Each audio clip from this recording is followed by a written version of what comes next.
What does it mean to encounter God?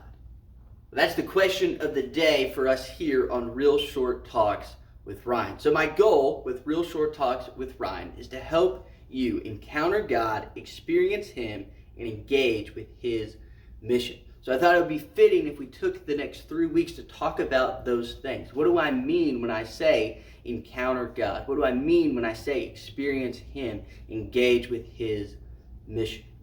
How we're going to define an encounter with God is to meet with God in a reality-shifting moment. These moments where God shows up in His presence and His power are felt. He makes them undeniably real to us.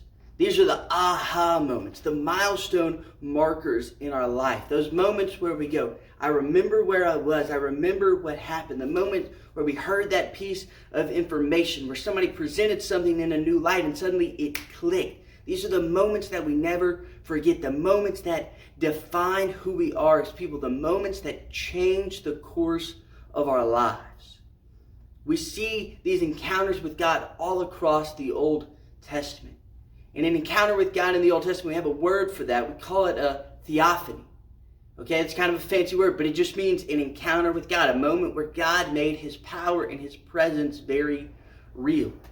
We see this with Abraham, where God appears to Abraham and He says, hey, Abraham, I want you to get up and pack all your stuff up and go to this land that I will show you.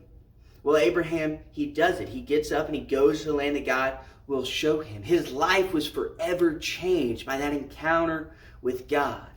Abraham's son, Isaac, he has an encounter with God that shapes the course of his life. Abraham's grandson, Jacob, he too has an encounter with God. He literally wrestles with God that changed the course of his life forever.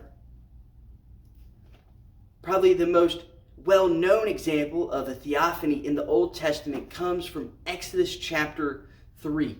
This is the story of Moses and the burning bush, where Moses is just walking along doing his shepherd thing. He sees a bush in the distance burning, and he goes and he realizes this bush is on fire, but it's not being consumed. And God speaks to him out of the bush.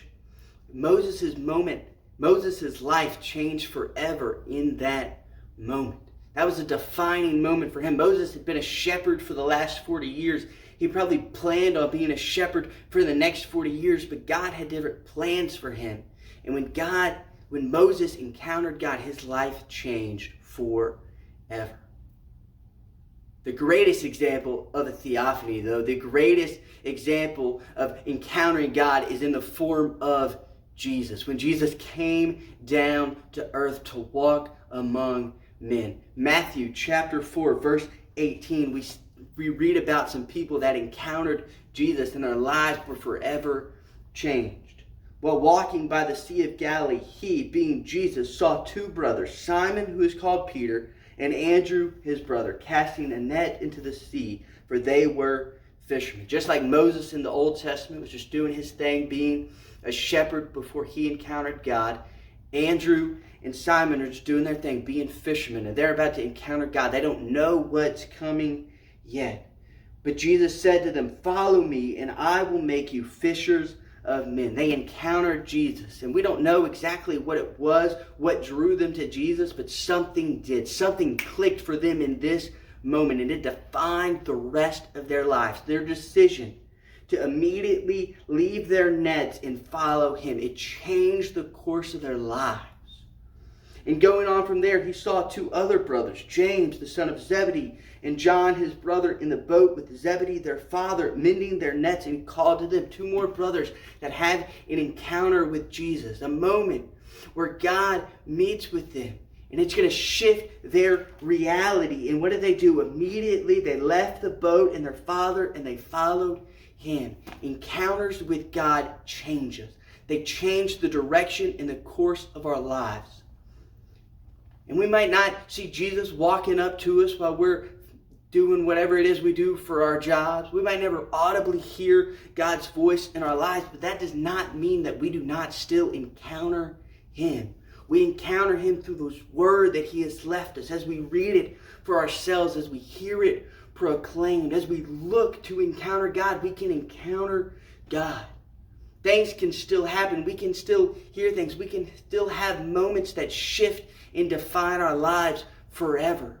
We can still meet with God in a reality-shifting way. We can still have moments where God's power in His presence are undeniably felt.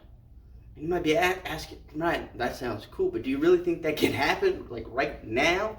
Like as I'm watching this video that you recorded, and I'm sitting on my couch, I'm wearing my pajamas, and I'm eating some potato chips. Do you really think that I can encounter God? I do. I wouldn't be making these videos if I didn't think that you could. I'm not saying that I'm the most eloquent person in the world, but as we talk about God's Word together, my hope is that He shows up, that something clicks. That right there, sitting on your couch eating potato chips, or maybe you're at work watching this, or maybe you're working out, or whatever it is you're doing as you watch this, maybe you're going to hear something where you encounter God in a very real way, and He could change the course of your life if you let it. That's what it means to encounter God. That is my prayer for you, that we will encounter God. And that's all we got for today. We'll see you back next week.